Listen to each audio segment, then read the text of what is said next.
Cette table conférence ronde. va maintenant être enregistrée. Merci Ségolène. Donc voilà, l'objectif ce matin, c'était de prendre un temps pour discuter sur l'impact qu'a eu la crise Covid sur l'approvisionnement des produits en santé. Il y a eu à la fois les problématiques de tension d'approvisionnement, c'est pas des sujets nouveaux dans le secteur de la santé. C'est déjà un sujet qui existait depuis une bonne dizaine d'années. Par contre, ça a été vraiment mis en exergue et mis aussi sur beaucoup plus en avant vis-à-vis du grand public avec la crise Covid. Et il y a un certain nombre de tensions et de problématiques d'approvisionnement qui ont émergé ou ont été renforcées par cette crise. Depuis 2 ans, on entend beaucoup parler de souveraineté sanitaire, investir dans la production française et européenne pour pouvoir sécuriser l'approvisionnement des produits en santé.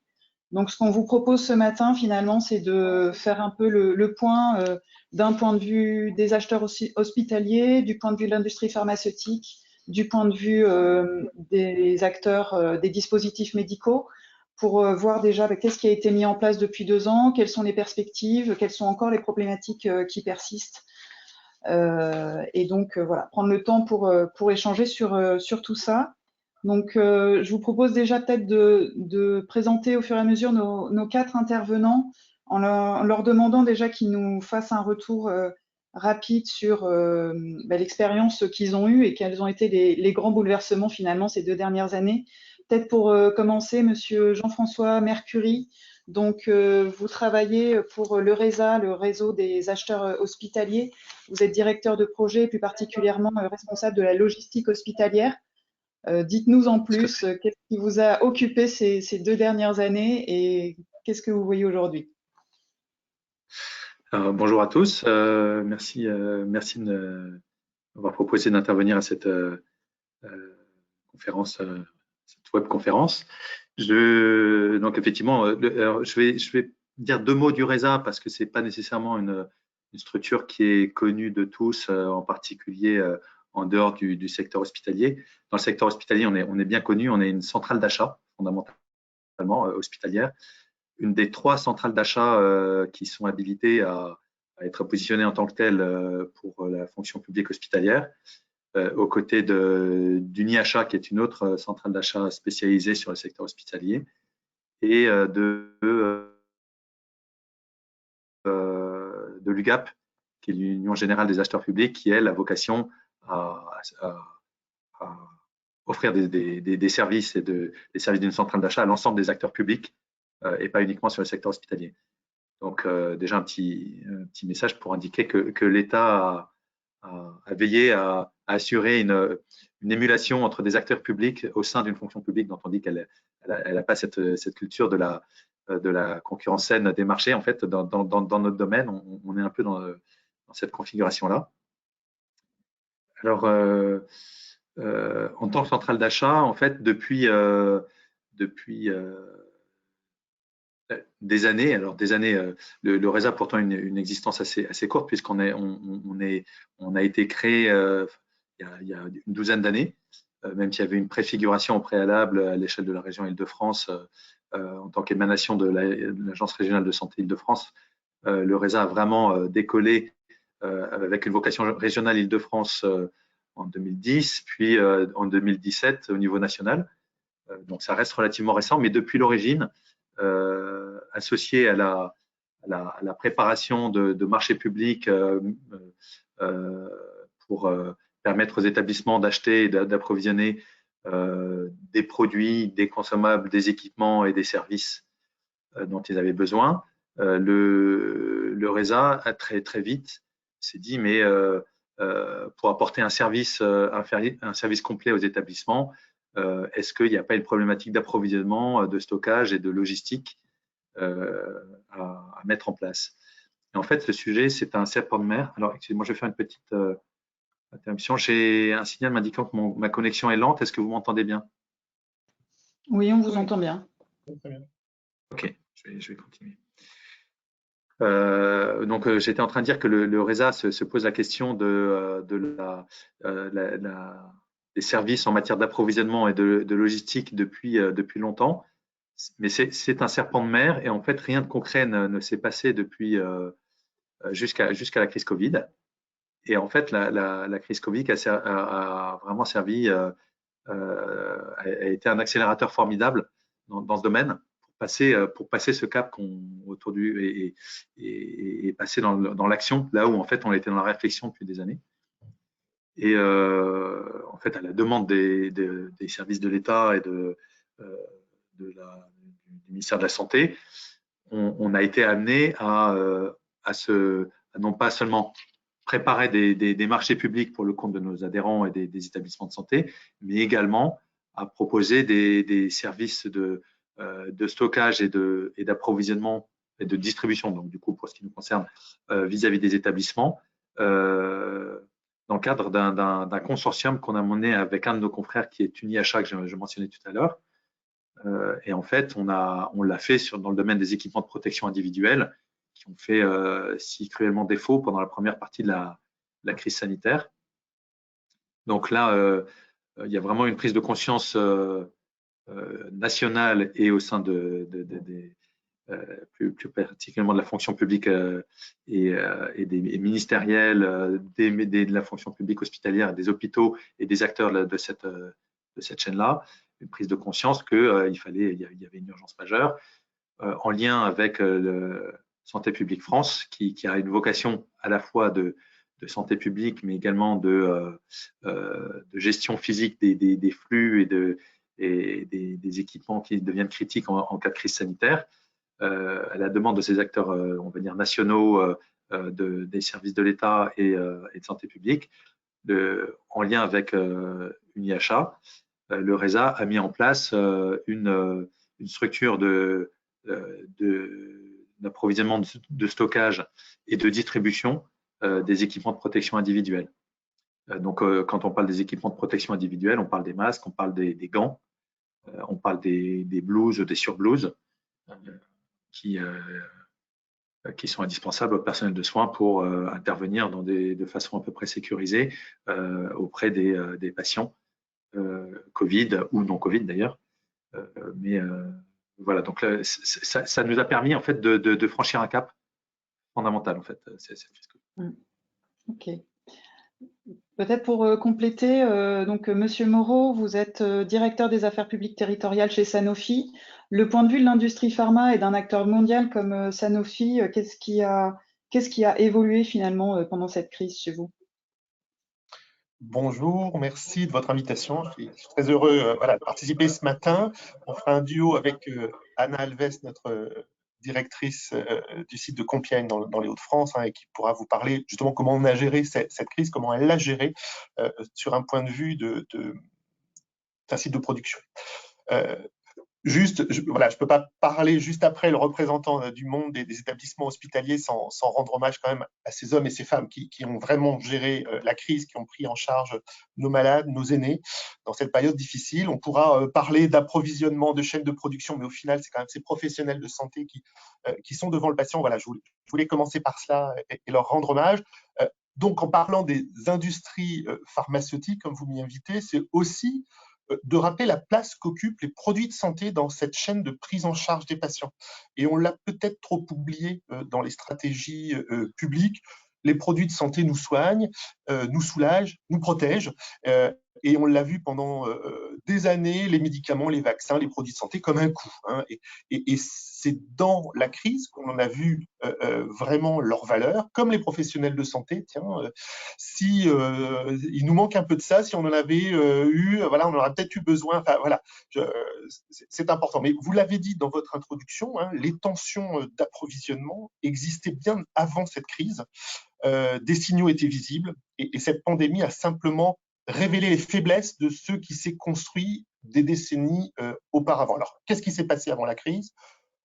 La France a perdu sa place dans l'industrie pharmaceutique mondiale. L'outil industriel a été divisé par 2 depuis 2005. La France a perdu sa place de premier producteur européen de médicaments. Nous sommes aujourd'hui en 4e place, en 6e place si on regarde que la production des nouveaux médicaments. Ça veut dire quand même au passage que certains pays européens ont eu des stratégies complètement inverses.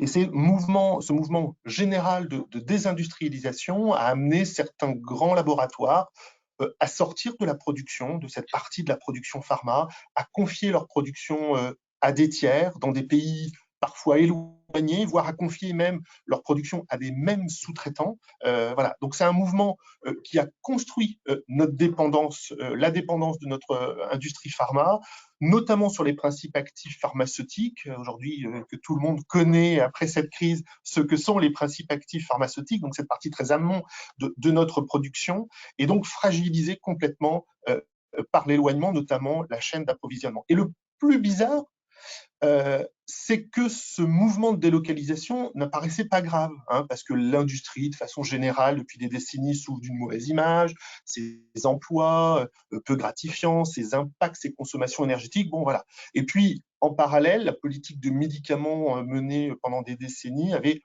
trop facilement la réduction du prix comme variable d'ajustement, hein, à trouver forcément des économies sur les médicaments de tous les jours. Et vous le savez, chaque année, le Parlement vote ce qu'on appelle le PLFSS, c'est-à-dire les finances de la sécurité sociale, avec systématiquement des baisses de prix sur les produits de santé, que ce soit les médicaments ou les dispositifs médicaux. Je crois qu'on parlera des dispositifs juste après. Donc, trop longtemps, on a cru que l'Europe de la pharma pourrait garder ce que je pourrais dire la partie noble, l'innovation, la R&D, et puis d'aller produire ailleurs à bas coût n'était pas vraiment un problème. Ça, c'est un vrai constat avant crise, un peu comme l'a dit juste avant l'interlocuteur dans le monde hospitalier. Alors, je vous décris cette désindustrialisation de façon assez générale, parce que Sanofi, nous avons eu une vision inverse. Nous avons conservé en interne nos capacités de production. En France, on a plus de 20 sites. En Europe, on en a 40. Et c'est des usines aussi bien qui font cette partie dont je parlais des principes actifs que la partie pharma, c'est-à-dire la mise en forme pour les patients en gélules, en comprimés, en seringues. Voilà, c'est le savoir-faire de notre site de Compiègne dont vous parlera Anna. Et on verra plus tard que peut-être ces usines implantées sur le territoire peuvent vraiment jouer la souveraineté sanitaire dont vous avez parlé et dont tout le monde parle depuis cette crise, avec une réelle prise de conscience aujourd'hui. Mais oui, les tensions d'approvisionnement étaient réelles avant la crise, avec des raisons variées, pas forcément que des problèmes de production. Et il y a eu de nombreux rapports qui cherchait la cause de ces pénuries, de ces tensions. Il y a eu le rapport de Jacques Biot au gouvernement qui lui proposait déjà une reconnaissance de la production de proximité. Il y a eu plusieurs rapports parlementaires sur la pénurie de médicaments qui proposaient de faire des stocks tampons de certains médicaments sur le territoire. Voilà. Mais l'ampleur, évidemment, de la demande mondiale en pleine pandémie a fait émerger une vraie volonté de soutenir nos chaînes de production et d'approvisionnement. Et je crois qu'on y reviendra plus tard pour parler vraiment des solutions. Merci beaucoup pour cette mise en perspective. Peut-être avant de passer sur le site vraiment de Compiègne, Monsieur Lucas Huyghe, vous travaillez donc chez Cousin Surgery, peut-être pour avoir le pendant côté dispositif médical implantable. Comment ça s'est passé pour vous? Est-ce qu'il y avait les mêmes problématiques de tension déjà avant la crise? Est-ce que la crise a été un accélérateur ou est-ce que vous avez connu des nouvelles difficultés? Oui, bonjour à tous. Merci de me laisser participer à ce webinaire. C'est un petit baptême pour moi puisque c'est la première fois que je suis dans cette position-là.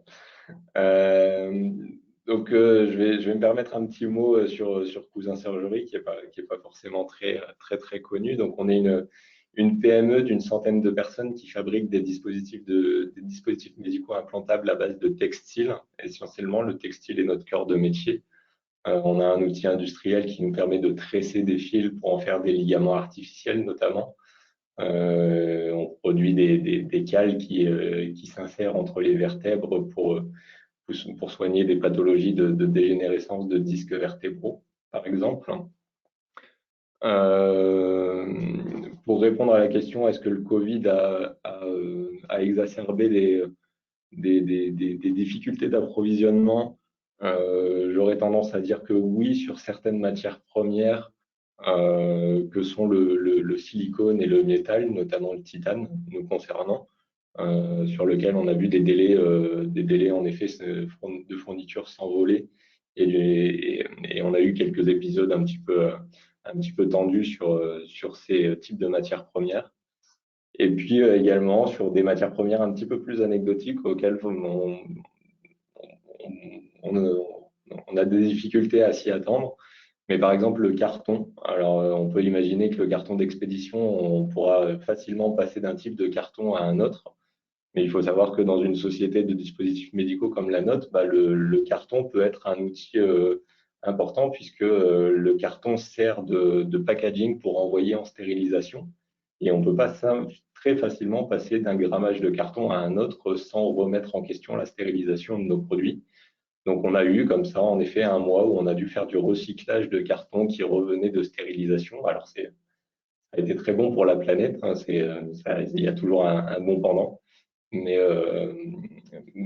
voilà, des petits sujets, des petits composants qu'on peut penser anecdotiques et sur lesquels on a eu des petites surprises, en effet. Merci beaucoup. Peut-être pour compléter, donc Anna Alves, vous êtes directrice du site de production de Sanofi à Compiègne. Si je me souviens bien, vous produisez notamment du paracétamol, ce qui a été un gros sujet pendant la crise Covid et l'est encore. Vous justement, qu'est-ce qui s'est passé un peu ces 2 dernières années et comment est-ce que vous êtes adapté? Bonjour à toutes et à tous. Merci beaucoup pour cette invitation et puis cette opportunité de parler à cette table ronde. Juste en 2-3 mots pour présenter le site de Compiègne. Donc, comme le disait Jean-Yves, on est un site spécialisé dans les formes sèches. Donc, on fait des comprimés, des gélules et des poudres en flacons. En termes juste pour donner quelques chiffres, on a à peu près 600 références de produits qu'on exporte dans 150 pays, donc dans le monde entier. Et on produit environ 155 millions de boîtes de médicaments par an.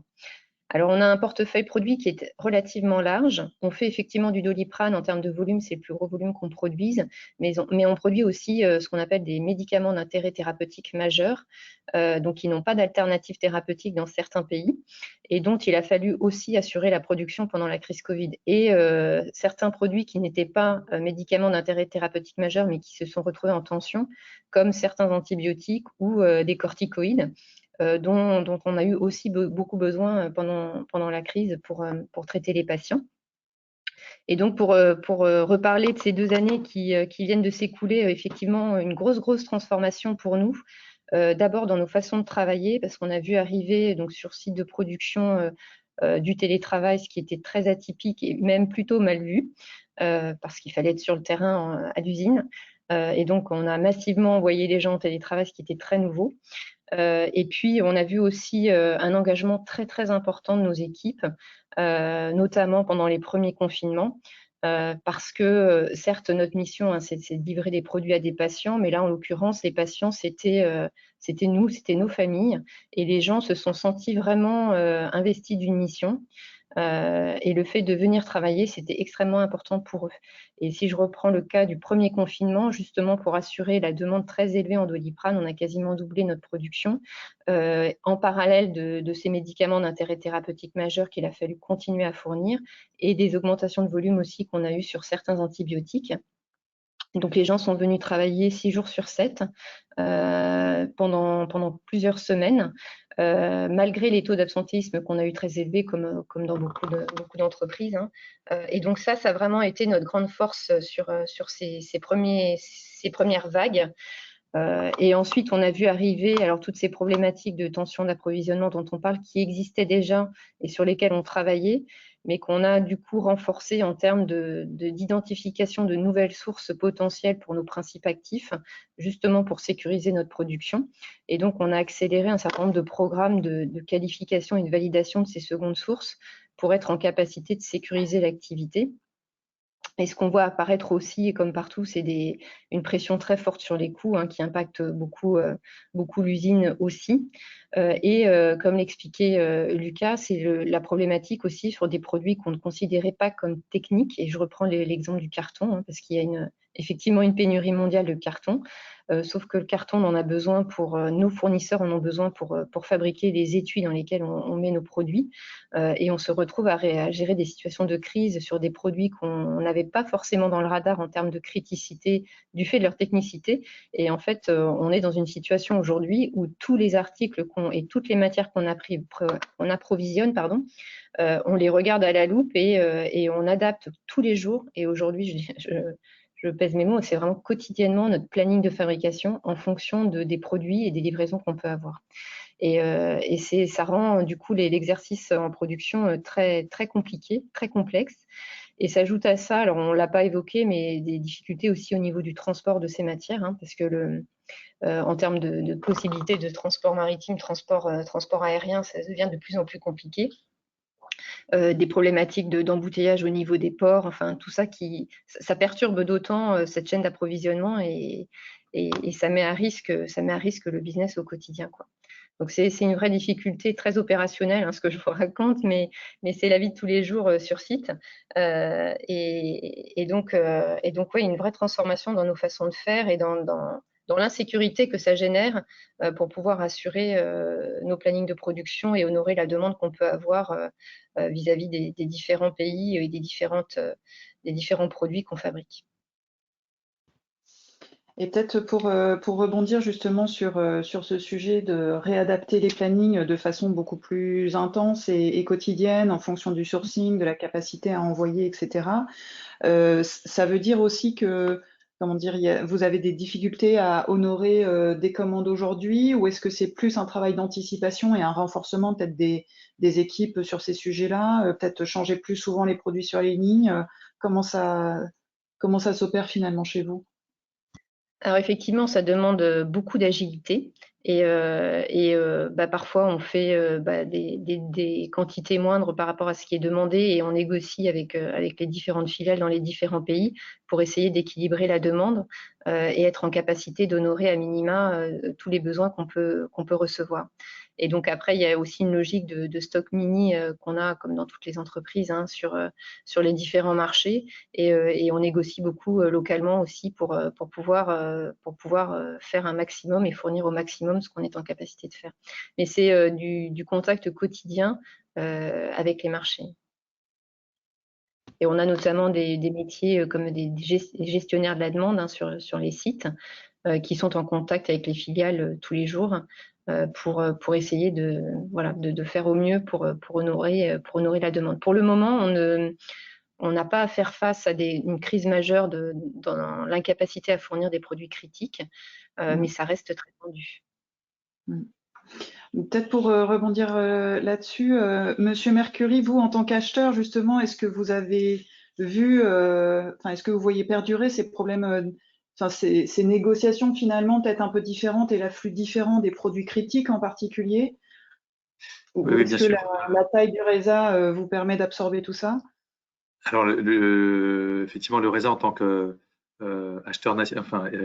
opérateur national a une possibilité en matière de sécurisation des approvisionnements qui n'est pas accessible à un établissement par nature locale implanté sur un territoire ou qui soit en France et quelle que soit sa taille. Donc là, je voudrais un peu donner quelques illustrations de ce qu'on a pu faire en matière de sécurisation de ces approvisionnements. On a d'une part revu l'ensemble de nos marchés pour y intégrer toute la problématique de la chaîne d'approvisionnement. Alors déjà le simple fait d'avoir cette notion en ligne de mire est nouvelle, puisque dans le domaine hospitalier, on parlait beaucoup des achats, on parlait un petit peu de la logistique. Et le grand absent dans le domaine, c'était les approvisionnements. En fait, quand on parle d'une chaîne d'approvisionnement, la supply chain en anglais, en fait, elle s'appuie sur 3 piliers: les achats, les approvisionnements et le suivi des commandes, simple ou complexe, et la logistique. Et aujourd'hui, cette chaîne d'approvisionnement, elle est intégrée par tous les décideurs hospitaliers et publics. Et ça, c'est une très bonne chose. Je pense que c'est une conséquence très positive je pense, de évidemment indirecte, mais de la crise sanitaire, c'est que la vraie vie des flux d'approvisionnement est aujourd'hui intégrée par des décideurs qui avaient une approche beaucoup plus financière et éventuellement contractuelle. Aujourd'hui, cette vraie vie des produits qui doivent arriver jusqu'au patient et toutes les maillons de la chaîne que ce produit doit parcourir sont bien intégrés par nos décideurs. Et donc ça, c'est une très bonne nouvelle. Et concrètement, ça signifie que dans le RESA, en tant qu'opérateur, encore une fois, d'achat pour le compte des établissements de santé, mais d'ailleurs pas uniquement de santé, également médico-sociaux, c'est-à-dire les maisons de retraite pour faire simple, et potentiellement à destination de collectivités également, mais ça c'est plutôt une évolution à venir. Le RESA en fait a intégré toute cette dimension-là. Donc dans le cadre des marchés publics que nous passons aujourd'hui, on a systématiquement une revue et un ensemble de prescriptions qui visent à sécuriser ces approvisionnements, qui vont porter sur des notions de stock de sécurité potentiellement, dans les questions qui sont posées aux candidats, des questions qui portent sur la description de leur propre chaîne d'approvisionnement, de leur capacité, de la complexité, de la simplicité, de la localisation de ces chaînes d'approvisionnement qui ont un impact évident sur la sécurisation derrière et la capacité de nos fournisseurs à sécuriser eux-mêmes leurs livraisons. Donc là, il y a l'aspect encore une fois closier, on va dire, qui a complètement été revu. Et puis on a également pour revenir au sujet des équipements de protection individuelle que j'évoquais en début de réunion, on a eu deux initiatives majeures en fait. La première qui a consisté à passer un marché d'équipements de protection individuelle, en l'occurrence de gants, qui imposait aux acteurs de constituer des stocks de sécurité qui représentaient de l'ordre de 3 mois de consommation. Ces stocks de sécurité devant être localisés sur le territoire national. Là, on est sur une configuration où on s'adresse de façon, on va dire, classique à des acteurs qui, de façon classique depuis des décennies aujourd'hui, font fabriquer en Asie des gants dont la matière première est située notamment en Malaisie, et les unités de production depuis des décennies sont également situées en Asie. Et on reste sur ce dispositif-là d'importation, mais avec une sécurisation qui se matérialise par des stocks de sécurité. Ces stocks de sécurité, en fait, ils ont du sens à un niveau d'acteurs nationaux que sont le RESA et UniAchat. Encore une fois, on intervient en consortium dans le cadre de ces initiatives, parce qu'on mutualise ces stocks de sécurité pour l'ensemble de nos adhérents, plutôt que d'avoir 500 000 établissements répartis sur le territoire national qui constitueraient ces stocks de sécurité. Donc là, on a un stock unique à l'échelle nationale. Et on sait que quand on a inscrit cette prescription, on l'achète en fait. Donc ça c'est également quelque chose de nouveau, c'est que les acteurs publics aujourd'hui sont prêts à payer les conséquences de cette sécurisation par la constitution de stocks de sécurité qui ont une incidence réelle sur le prix. Donc ça c'est le premier dispositif qui, on va dire, est la première étage de la fusée.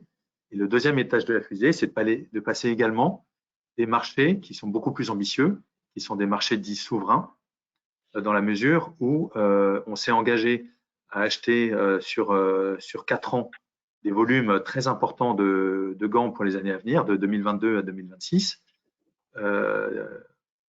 sur des montants sur lesquels on sait des montants d'achat, en l'occurrence 2 milliards de gants, pour fixer les idées, c'est quand même assez conséquent. Sur 4 ans, on s'est engagé à les acheter auprès d'un opérateur économique. et avec en ligne de mire le fait que ce contrat permettait à l'opérateur de réinvestir sur la production en Europe ou sur le territoire national. Et en l'occurrence, c'est sur le territoire national que ça va être fait. Donc, on a passé un marché qui permet à un acteur de relocaliser la production, en l'occurrence, ça va être dans la Sarthe, sur le territoire national. Ça, ce marché-là, en fait, c'est un marché d'achat de camps, c'est pas un marché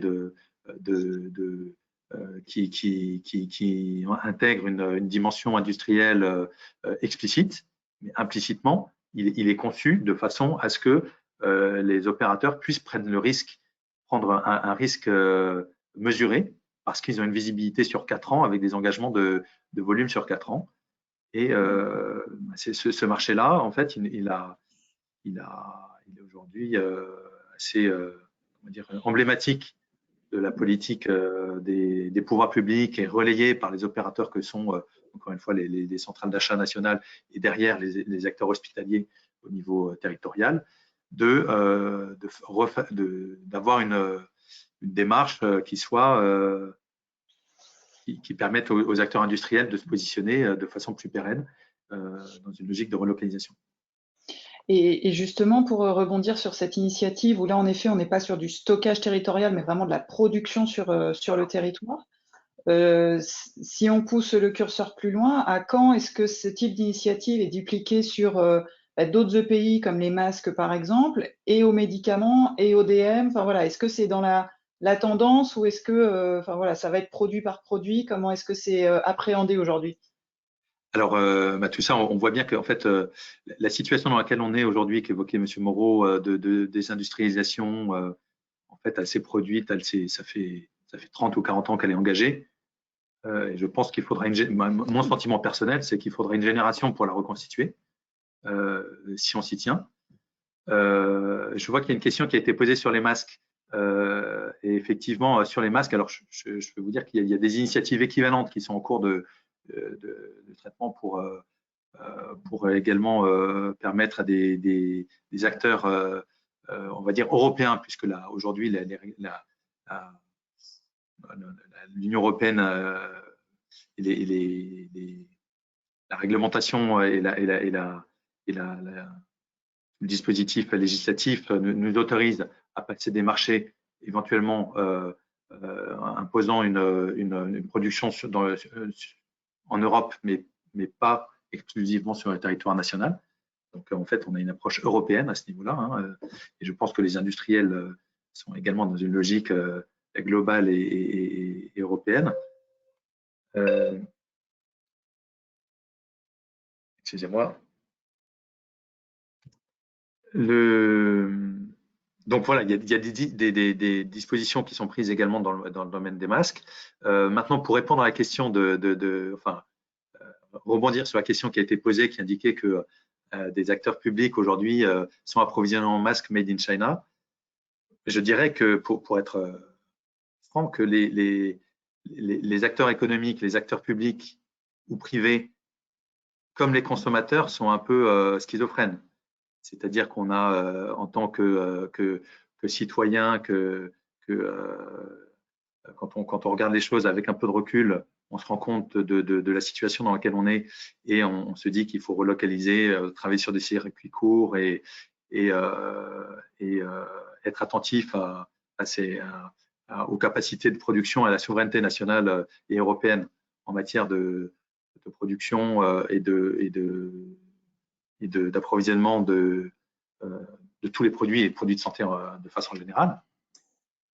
Et en même temps, on est également des acteurs économiques avec un porte-monnaie. Et il y a également la tension permanente sur les prix. Donc cette tension, elle se retrouve dans la question qui a été posée, je pense, sur ces livraisons. Donc on fait ce qu'on peut pour relocaliser, pour accompagner la relocalisation des productions. Pour autant, ça ne va pas se faire du jour au lendemain et moi je pense que ça va prendre encore une fois ça va se compter en décennies. Merci beaucoup. Peut-être pour continuer, Monsieur Huyghe, si vous comparez votre activité à ce que décrivait Anna Alves tout à l'heure, elle parlait du fait de beaucoup travailler sur avoir des nouveaux sourcings, requalifier les lignes potentiellement avec voilà des nouveaux ingrédients ou des nouveaux process, etc.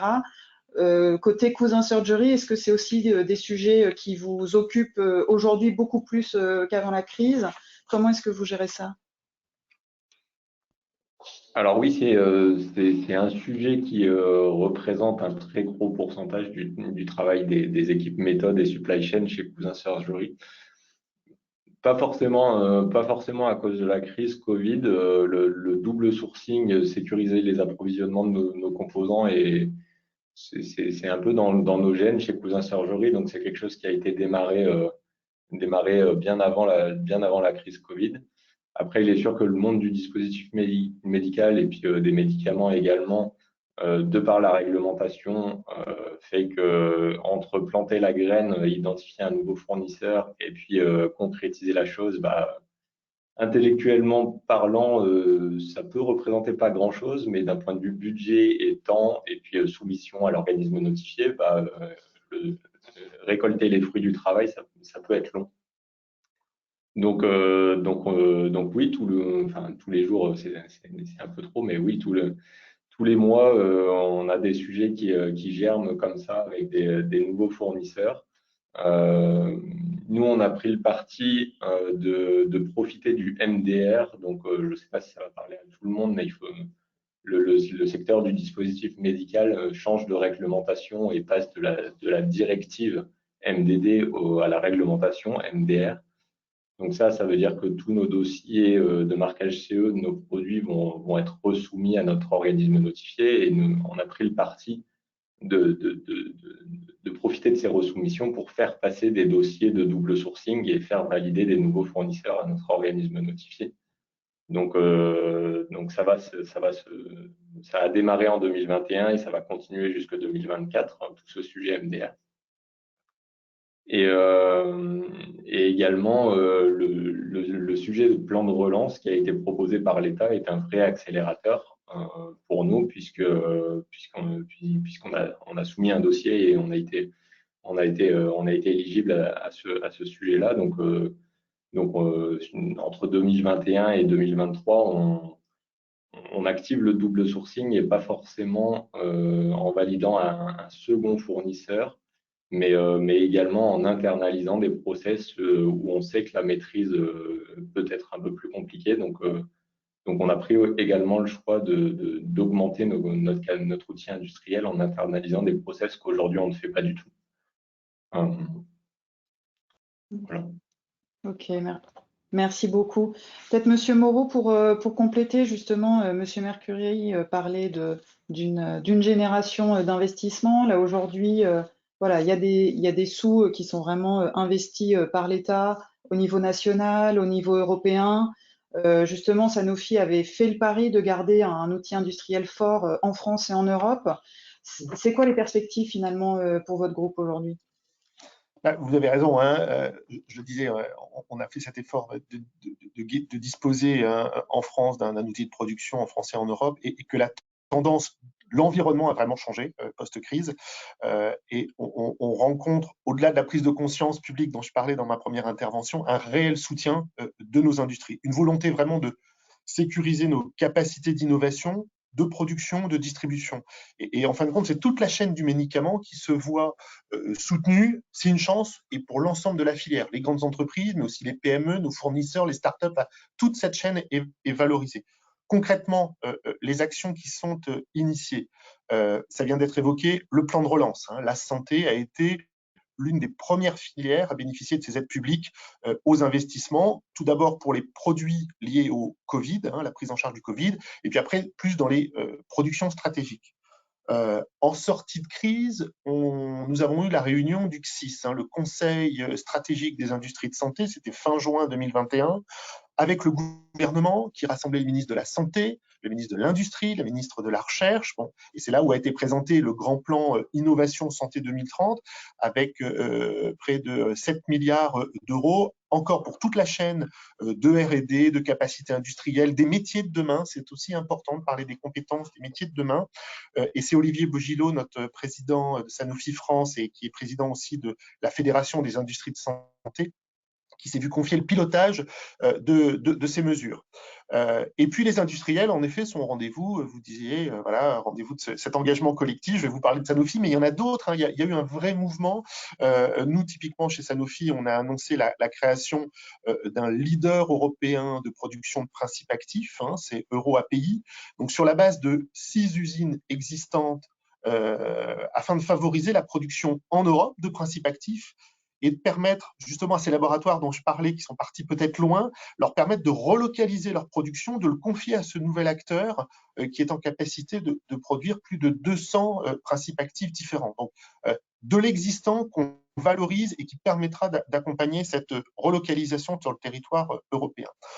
On a également annoncé le lancement d'une construction d'une unité de production de vaccins modulables, là encore sur la base d'un site existant près de Lyon, à Neuville-sur-Saône, et qui sera en capacité de répondre aussi aux besoins pandémiques.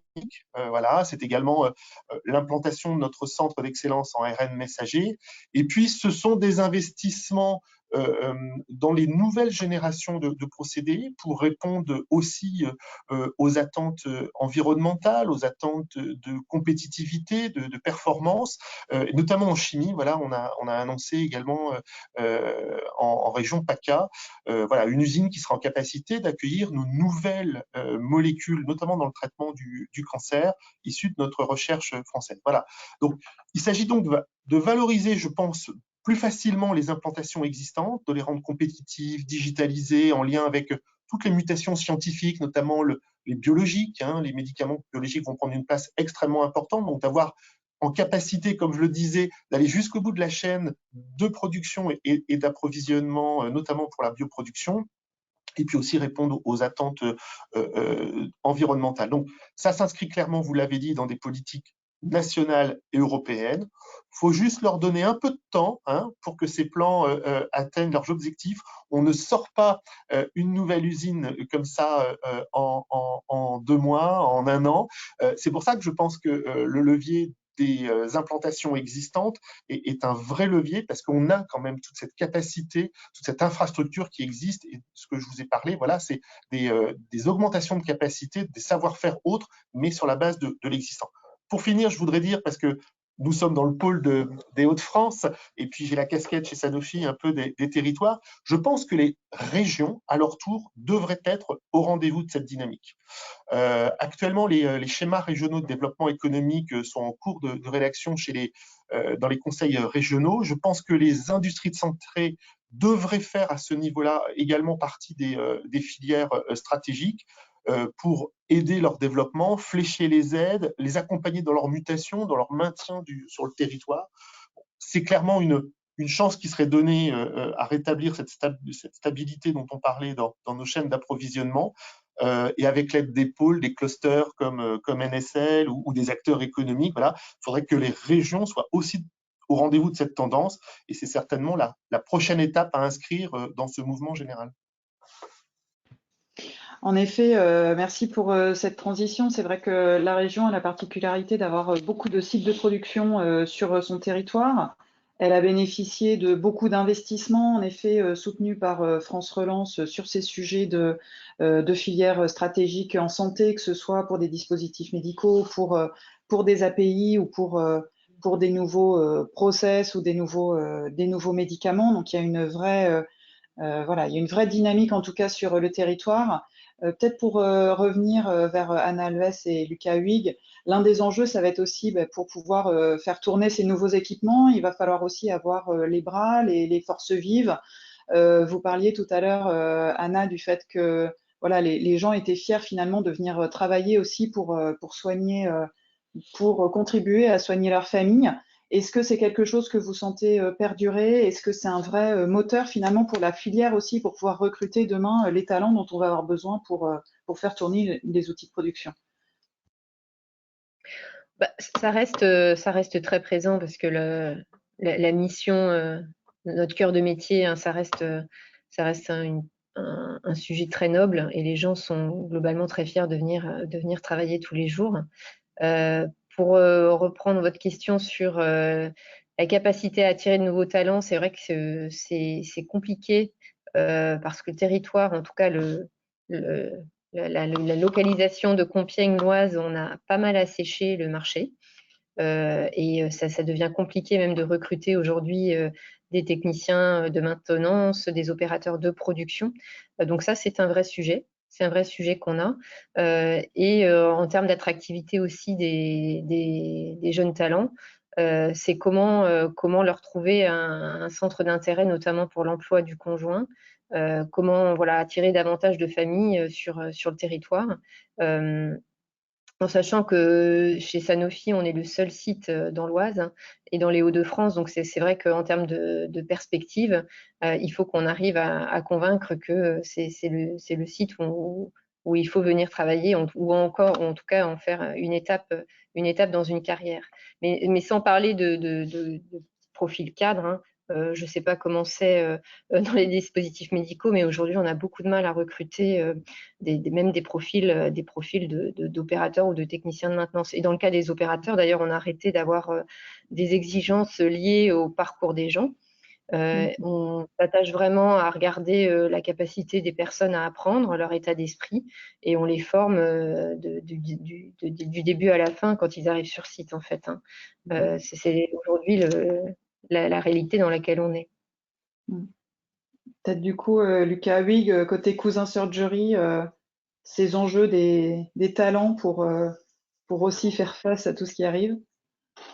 Oui, bah, c'est le pendant également de ce que disait Madame Alves. On a eu voilà, on a le budget qui tombe et qui accélère les choses avec France Relance, mais en effet, par exemple, pour recruter un ingénieur travaux neufs et nous accompagner à l'extension du bâtiment, à faire une nouvelle salle blanche pour accueillir le nouvel outil industriel, bah, ça a été un enjeu de 6 mois pour trouver la personne. Et puis, je pense que c'est même pas encore signé aujourd'hui, donc c'est compliqué. Et puis ouais, nous dans le secteur du textile, on recherche des profils qui ont des compétences dans le monde de la couture. C'est beaucoup de métiers très, très manuels hein, pour faire des implants médicaux à base de textile. Donc, et oui, c'est une compétence sur laquelle aujourd'hui, il y a plus d'école de formation pour faire de la couture. Donc c'est un peu le même sujet. On prend des personnes et puis on les forme au fur et à mesure pour les accompagner, les faire progresser sur le monde de la couture minutieuse qui nécessite le dispositif médical.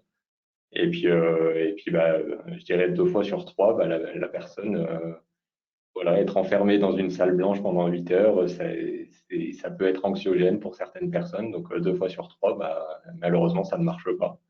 Donc c'est un vrai enjeu. C'est un vrai enjeu de tous les jours pour notre responsable de production, en effet. Pour rejoindre ce que vous dites, il y a aussi effectivement la capacité des jeunes générations à accepter la contrainte.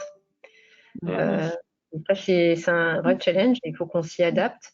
Mais si on prend le cas du travail de production, qui est du travail posté, il faut travailler de nuit, il faut se lever tôt le matin, c'est un travail qui reste physique. C'est difficile aussi de faire venir des jeunes. Tout à fait, nous on a ce cas-là. Bon, c'est vrai que Verviers n'est pas le numéro 1 des villages les plus accessibles de France, donc ça, déjà ne pas être véhiculé pour venir travailler à Verviers, c'est déjà un vrai frein. Mais sur ces 2 derniers mois, avec la 5e vague de Covid, on a eu un vrai effet sur le secteur du nettoyage tertiaire, donc le nettoyage de nos bureaux et le nettoyage de notre salle blanche, où on a dû prendre en main le sujet, on a dû former des opératrices internes et mettre en place une procédure interne de nettoyage parce qu'on avait les agents de nettoyage qui, du jour au lendemain, cas contact ne vient plus. Du coup, la salle blanche est entre guillemets à l'abandon d'un point de vue nettoyage et il faut trouver des solutions d'urgence pour assurer la propreté de l'outil de production. C'est très concret comme enjeu du quotidien. C'est ça. Monsieur Mercury, pour compléter, donc il y a une question sur le chat pour revenir un peu sur les difficultés d'approvisionnement en gants et en carton stérilisable. Est-ce que c'est par manque de fabricants en France? Est-ce que c'est un problème de sourcing des matières premières?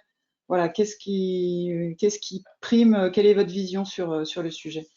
Là, la situation a été très simple hein, sur les gants. Depuis des décennies, sont fabriqués en Malaisie, en Asie. La matière première naturelle qui est le latex est produite dans les pays tropicaux du sud-est asiatique. Il y a donc la matière première est sur place. Alors c'est vrai aussi alors les gants peuvent être en vinyle ou en nitrile. Le nitrile, il est issu du latex naturel et le vinyle, il est issu de l'industrie chimique, mais pour des raisons différentes, qui est très fortement localisé également en Asie du Sud-Est. Donc les matières premières sont dans le Sud-Est, les usines sont dans le Sud-Est asiatique, en Chine ou Malaisie ou Indonésie, hein, on va dire, et puis toute cette région du monde. Donc l'enjeu aujourd'hui, c'est quand on parle de relocalisation, c'est d'avoir des capacités de production en France. Donc aujourd'hui, il y avait plus d'usines en France grâce au projet qu'on a mené, encore une fois sous la demande de l'État. On permet à un industriel de remonter une usine sur le territoire national, mais il faut avoir conscience qu'effectivement, que ce soit les équipements ou la matière première, aujourd'hui, elle est plus disponible. Ces éléments-là sont plus disponibles que ce soit en France ou en Europe. Donc, concrètement, les équipements vont être conçus et fabriqués en Asie, importés en France. Ça représente, pour information, une centaine de conteneurs qui doivent être livrés dans les mois qui viennent en France. Donc, vous n'êtes pas sans savoir, je pense, pour la plupart d'entre vous, on en a beaucoup parlé de toute façon également dans les médias nationaux, que les transports maritimes, le fret maritime est fortement perturbé, à la fois par des aléas, des retards et une congestion générale qui pose des problèmes sur les délais, et également en matière de prix, avec une explosion des prix, un facteur 10 dans les taux de fret depuis 18 mois. Donc en fait, il faut pour pouvoir produire en France, on est néanmoins amené à importer des machines et la matière première également. Alors la matière première, c'est un peu entre deux eaux, c'est-à-dire que les acteurs aujourd'hui sont des acteurs, les plus gros producteurs mondiaux de matières premières sont des Malaisiens. Donc c'est auprès d'un acteur, d'une société malaisienne que l'approvisionnement de l'usine française va être effectué, mais dans une unité située en Italie. Donc en fait, la production de matières premières aura lieu en Europe, mais avec quand on parle de matières premières, on va dire que c'est une matière, le nitrile. Le nitrile va être produit en Europe. On va dire c'est un composant, mais la matière première latex continuera à être importée d'Asie, puisque de toute façon, là, ce sont les pays tropicaux dans lesquels les EVA poussent et qui produisent du latex. Donc, vous voyez, quand on parle de localisation, on voit qu'on peut produire en France, mais qu'il y a également des composants qui doivent être eux-mêmes sourcés, qui peuvent être eux-mêmes produits ou achetés sur les territoires européens ou non. Et donc, tout ça, c'est une chaîne assez complexe. Et donc, en fait, c'est pour ça que je parlais d'un travail de longue haleine, c'est que on peut installer une usine. Pour ça, il faut avoir un marché. Donc, on a nous apporté la première brique, c'était de créer les conditions économiques d'une implantation d'une usine. L'industriel qui est le groupe Call Me Open et qui a créé une société qui s'appelle Manicare Doc pour la construction de cette usine, investit aujourd'hui grâce à la sécurisation qu'on a pu lui apporter en termes de visibilité d'écoulement de ses productions. Mais derrière, on espère tirer au-delà de cette usine la reconstitution d'un tissu économique qui est assez complexe, inévitablement. Même sur des produits qui peuvent paraître très simples comme les gants. Donc, quand on parle de médicaments ou de dispositifs médicaux implantables, on est sur des produits beaucoup plus complexes sur lesquels la supply chain et le dispositif industriel est beaucoup plus diversifié et complet. Je vois qu'il y a des mises en perspective avec le réchauffement climatique qui va pouvoir ouvrir des nouvelles filières sur le territoire qui sont intéressantes. Peut-être pour rebondir aussi par rapport à ça, on parlait tout à l'heure de passer finalement plus en local, de l'approvisionnement local, du circuit court. Nous, on voit apparaître des projets de recherche sur le territoire qui visent justement sur certains produits critiques, notamment sur les équipements, que ce soit les gants, les masques, à faire du recyclage sur place, à ressourcer de la matière première finalement sur des matières usagées, sachant que dans un contexte d'utilisation en santé, c'est des sujets qui sont quand même très nouveaux et il y a tout un enjeu de sécurisation voilà, sanitaire de ces produits recyclés. Est-ce que c'est un épiphénomène? Est-ce que pour vous, ça peut être une vraie opportunité finalement de voir aussi des nouveaux produits sourcés localement parce que recyclés sur place dans le domaine sanitaire? Alors, je ne sais pas si la question m'était adressée, mais enfin, je peux y répondre. Et puis, Je m'adresse à tous les intervenants, à ceux qui souhaitent reprendre la balle au bon. Alors, il se trouve, effectivement, cette question du recyclage est intéressante dans le domaine des textiles. Alors, je ne parle pas de textiles pointus comme ceux qu'utilisent les produits Cousin Surgerie. Dans le domaine des textiles beaucoup plus standards, que ce soit en coton ou éventuellement en polyester, nous dialoguons avec les fournisseurs de textiles hospitaliers, hein, donc les vêtements professionnels, les draps, tous les textiles hôteliers, on va dire, et liés aux vêtements de travail. Donc ça représente des volumes très importants. Donc là, je vais rapporter les propos de ce fournisseur, d'un des principaux fournisseurs du RESA, tel qu'il nous les a retransmis l'autre jour. C'est que dans le domaine des textiles, les structures de coûts aujourd'hui sont tellement déséquilibrées en défaveur d'une production européenne. Alors, quand on parle d'européenne, l'Europe aujourd'hui est quand même relativement vaste, donc on peut peut-être parler des pays orientaux comme la Roumanie, qui peuvent avoir des structures de coûts plus favorables. Mais produire des textiles en France, qui sont des textiles standards, on ne parle pas des textiles qui vont être utilisés dans les produits de luxe. Là, on parle dans des produits qui sont nécessairement des gros volumes et qui sont des produits assez basiques.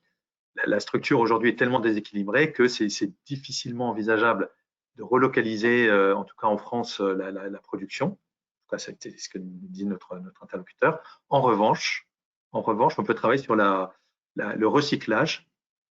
Et si on ne produit pas le premier textile, on peut le recycler sur le territoire national parce que là, le recyclage est nécessairement pour des raisons à la fois réglementaires et économiques locales. Et en fait, on travaille actuellement, et cet opérateur travaille actuellement sur le recyclage des textiles pour reproduire du fil, des bobines de fil, et retisser des produits recyclés à partir de textiles usagés.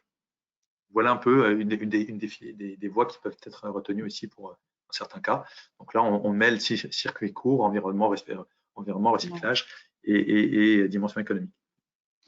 Et peut-être justement, Monsieur Moreau, pour compléter, justement, vous parliez tout à l'heure des différentes initiatives avec EuroAPI pour reproduire sur le territoire européen des API qui sont ensuite formulés dans les médicaments de plusieurs acteurs sur l'ensemble de l'Europe. Et après, il y a l'enjeu en effet de produire localement les molécules de demain, parce que c'est pas le tout de mener la R&D sur le territoire. C'est vrai que si on veut garder la valeur, il faut aussi les produire sur le territoire. Mais quid des produits ou des médicaments qui aujourd'hui sont justement des médicaments un peu de grande consommation avec des coûts qui sont faibles? Est-ce qu'il y a un intérêt? Est-ce que c'est un axe pour un grand acteur pharmaceutique de régénérer de la R&D pour les formuler peut-être différemment et sécuriser comme ça des sourcings potentiellement plus locaux et voilà, regagner en souveraineté aussi là-dessus? Est-ce que c'est des sujets qui sont abordés par un acteur comme Sanofi? Bien sûr, et vous faites dans votre question la grande différence entre cette souveraineté sanitaire que tout le monde espère, et l'indépendance. Je voyais dans les questions, on sera toujours dépendant d'acteurs étrangers. Je crois que c'est une vraie différence. Anna en a parlé. Construire une souveraineté sanitaire pour les produits pharmaceutiques, c'est de construire son réseau de partenaires. Si on imagine ce que vous avez dans votre question, c'est-à-dire on relocalise complètement tous les principes actifs, toutes les API. Juste en amont, ça va avoir une dépendance aux besoins, aux entrants chimiques qui vont rentrer dans la recette avant de passer au principe actif. Donc, vous allez juste changer le curseur de dépendance. La vraie souveraineté sanitaire, c'est de construire ce chemin vers des partenaires, savoir avec qui vers qui vous approvisionnez, et de sécuriser en effet cet approvisionnement. Anna Alves l'a dit, on a, au cœur de la crise, accéléré notre programme de certification des fournisseurs, et notamment pour certains API qu'on n'avait pas, soit en Europe, soit en interne chez Sanofi. Donc c'est un vrai enjeu, cette différence. Je ne crois pas que chaque pays crée son indépendance pharmaceutique en disant j'aurai mon usine voilà, de chacun des médicaments dont j'ai besoin. Ça serait d'une part économiquement pas viable, et puis surtout ça mettrait certainement en péril aussi l'outil industriel qu'il y a en France, puisque comme le disait Anna, on exporte dans plus de 100 pays nos savoir-faire aussi. Donc on a un label Made in France de la pharma par rapport à l'étranger qui a voilà, une contribution à la balance commerciale très forte. Donc, il ne faut pas se dire que chaque pays va refermer ses frontières et va être totalement autonome. La souveraineté, c'est bien construire nos partenariats avec qui multiplier les multisourcing, comme vous l'avez dit. Sur la bioproduction, vous avez dit, en effet, c'est les médicaments de demain. Et donc, il faut être en capacité de se dire, justement, on ne va pas construire cette dépendance en disant on va laisser produire nos molécules de biomédicaments ailleurs. Et ça, c'est quelque chose qui s'anticipe, qui a été anticipé chez Sanofi. On a notre plus grande centre de production de bioproduction à côté de Paris, à Vitry-sur-Seine. On a transformé un site de chimie pour préparer, parce que notre portefeuille en effet de R&D, d'innovation, est à 70% aujourd'hui sur des médicaments biologiques. Et on veut absolument qu'on puisse le produire, être en capacité de produire cette transformation de la réponse thérapeutique entre la chimie et la biologie. C'est un vrai enjeu, ça s'anticipe, ça a été des très très gros investissements, c'est plus de 200 millions à Vitry, mais aujourd'hui on a cette capacité et c'est justement Vitry qui produit la protéine recombinante pour le vaccin anti-Covid de Sanofi et GSK. Voilà. Donc, des capacités qui s'anticipent, on ne peut pas appuyer sur un bouton comme ça. Et derrière, encore une fois, on en a parlé, à Vitry, on a eu des vrais problèmes de recrutement. Les profils d'opérateurs dans la bioproduction, alors on a eu des programmes internes de formation pour changer nos opérateurs de les compétences chimie vers la biologie, mais ça ne suffisait pas.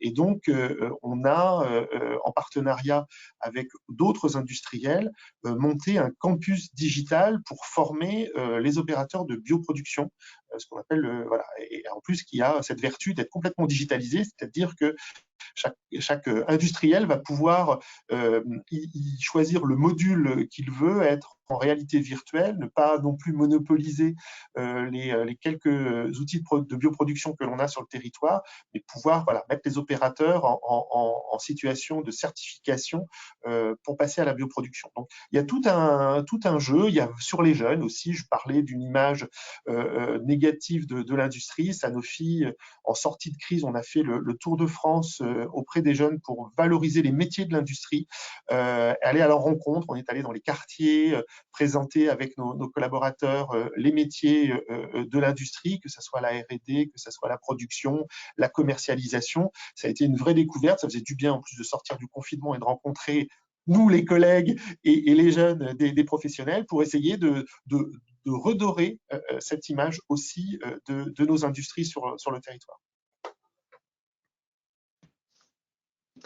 Merci beaucoup. En effet, voilà, c'est c'est un sujet, ce recrutement. Donc voilà, en tout cas, on sent que la machine est en route. Aujourd'hui, il y a un vrai soutien, une vraie volonté politique, en tout cas, de réinvestir sur tous ces sujets industriels pour réduire le risque et réfléchir stratégie européenne aussi.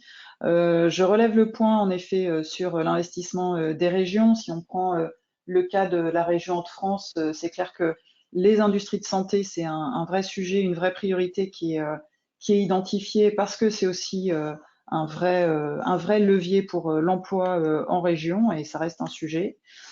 Et après, en effet, à voir dans quelle mesure est-ce qu'il y a un soutien aussi sur les volets formation et sur les volets financiers à l'ensemble de ces évolutions pour les acteurs du territoire. Sur le volet formation, au niveau de Rasanté, typiquement, a été mis en place ce projet de mettre en place une usine-école avec l'IMT pour aussi aider les acteurs du territoire à former leurs équipes sur des formats formation initiale ou formation continue pour pouvoir renforcer aussi ce besoin. Il se trouve que le projet avait émergé avant la crise Covid, mais il est renforcé dans sa légitimité avec tout ce qui se passe en ce moment. Et en tout cas, voilà, c'est de nouveaux métiers, en tout cas une vraie dynamique qui a démarré en espérant qu'elle continue pour qu'on ait bien ce temps de génération pour faire évoluer le panorama et la possibilité de s'approvisionner un peu plus en local pour l'ensemble des acteurs hospitaliers. Il nous reste 5 minutes pour une dernière question, s'il en reste de l'auditoire.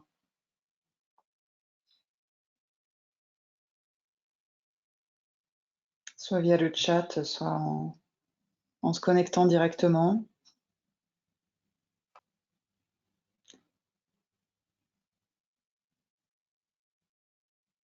Et en effet, c'est vrai que c'est souligné, mais en tout cas, nous, côté incubation de start-up, on voit beaucoup de projets arriver pour soit justement faciliter mieux identifier le sourcing ou faciliter la multiplication des sourcings, travailler sur des reformulations de médicaments établis aussi, c'est une vraie dynamique.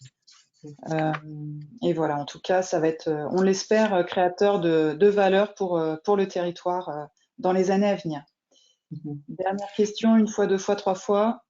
Je vois, il y a une question sur le matériel, et c'est vrai que réindustrialiser la France, au-delà de la pharma et des dispositifs médicaux, il y a un vrai enjeu de la filière machine-outil en France, et ça a été la 17e filière qui a été proposée par le gouvernement, de monter une chaîne de valeur pour avoir sur le territoire cette capacité aussi à proposer aux industriels ces savoir-faire.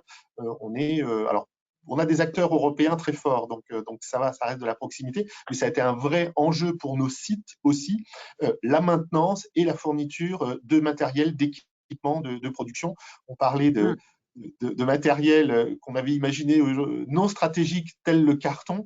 Voilà, ça faisait partie aussi, la machine-outil faisait partie de ces besoins, et je crois que là aussi, on a vu qu'il y avait un intérêt avec, bien sûr, penser à la machine-outil de demain, c'est-à-dire complètement connectée, sur lesquels les opérateurs peuvent intervenir à distance ou avec les outils numériques. Voilà, je sais qu'Anna aussi développe ces façons d'opérer différemment sur le site de Compiègne. C'est un vrai enjeu également qui répondra à la souveraineté qu'on attend. Alors, on a juste une dernière question.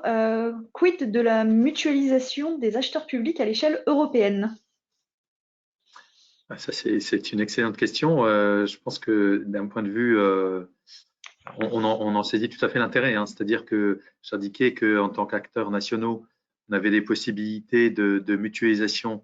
La mutualisation, elle avait été imaginée, elle a été beaucoup utilisée pour travailler sur les prix dans un premier temps, mais depuis la crise sanitaire, elle a beaucoup été utilisée pour justement mutualiser les besoins et sécuriser les approvisionnements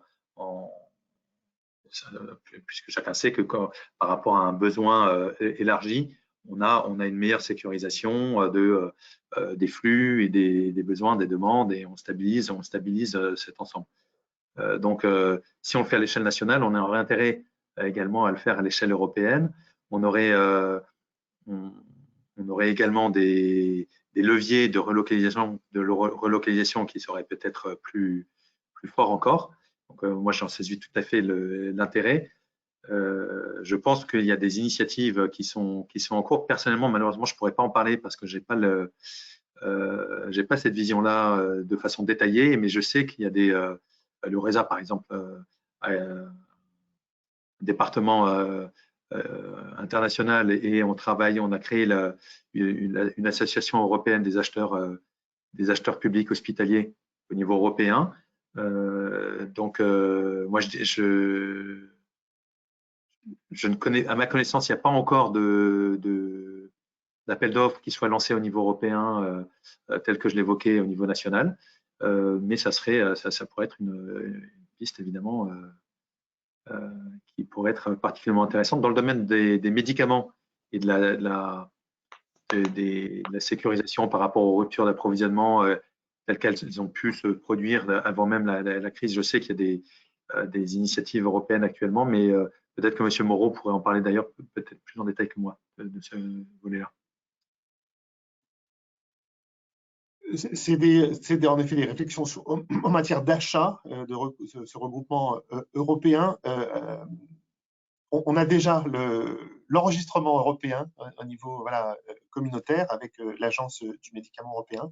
Les initiatives d'achat européens se fait, mais vraiment sur certains produits. En France, à la suite du CSIS, il y a une vraie réflexion sur l'achat hospitalier en rentrant dans les critères, mais vous en avez parlé, Monsieur Mercury, sur le critère de proximité, de reconnaissance de l'implantation de proximité dans la production, ce qui est quand même assez nouveau, de pouvoir, dans les appels publics, regarder la pertinence dans la proximité et dans la chaîne d'approvisionnement de circuits courts. Voilà, donc ça encore, ça va être des démarches qui avancent pas à pas, mais ça va prendre aussi en effet le temps de se coordonner et de se caler. Ça va prendre aussi quelques temps avant de prendre de l'ampleur. Écoutez, en tout cas, je tiens à tous vous remercier remercier nos différents intervenants pour le temps qu'ils ont pris d'avoir partagé leur point de vue et débattu sur le sujet avec nous aujourd'hui.